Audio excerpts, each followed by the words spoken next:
সনাতনী হিন্দু সেনার পক্ষ থেকে আজ সাংবাদিক সম্মেলনের আয়োজন করা হয়েছে।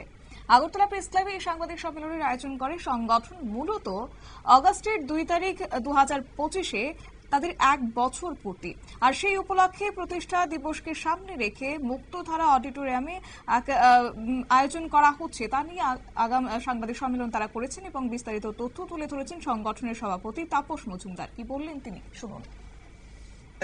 রাজ্য কমিটির সদস্য প্রশান্ত সরকার এবং রাহুল আচার্য মহোদয় এবং আছেন আমাদের এই সদর জেলার সনাতনী হিন্দু সেনার সভাপতি গৌতম লস্কর মহোদয়। তো আজকে আমরা আপনাদেরকে এখানে ডেকেছি এই কারণে যে আমরা সনাতনী হিন্দু সেনা 1 বছর পূর্তি হচ্ছে এবং এই পূর্তি হচ্ছে অগাস্টের 2 তারিখ 2025-এ।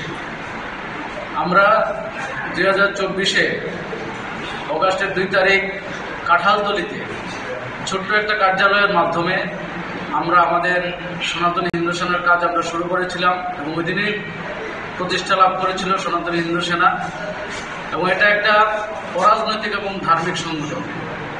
তো আমরা এই 1 বছর পূর্তি উপলক্ষে জাঁকজমকভাবে আমরা আমাদের প্রতিষ্ঠা দিবস পালন করছি আগরতলা মুক্তধারা অডিটোরিয়ামে।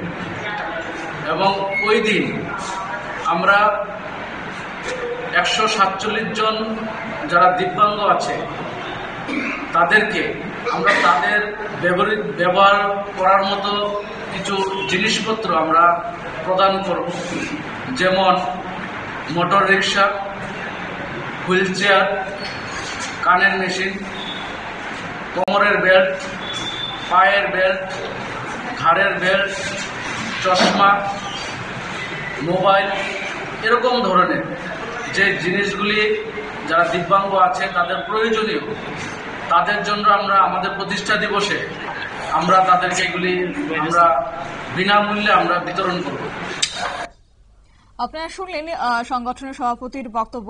অবশ্য সনাতনী হিন্দু সেনার 1 বছর পূর্তিকে সামনে রেখে বিভিন্ন কর্মসূচি তারা হাতে নিয়েছেন এবং আগামী 2রা অগস্ট তারা মুক্তধারা অডিটোরিয়ামে একটি আয়োজন করেছেন, যেখানে যারা দিব্যাঙ্গরা রয়েছেন তাদের স্বার্থে কিছু সামগ্রী তারা প্রদান করবেন তাদের।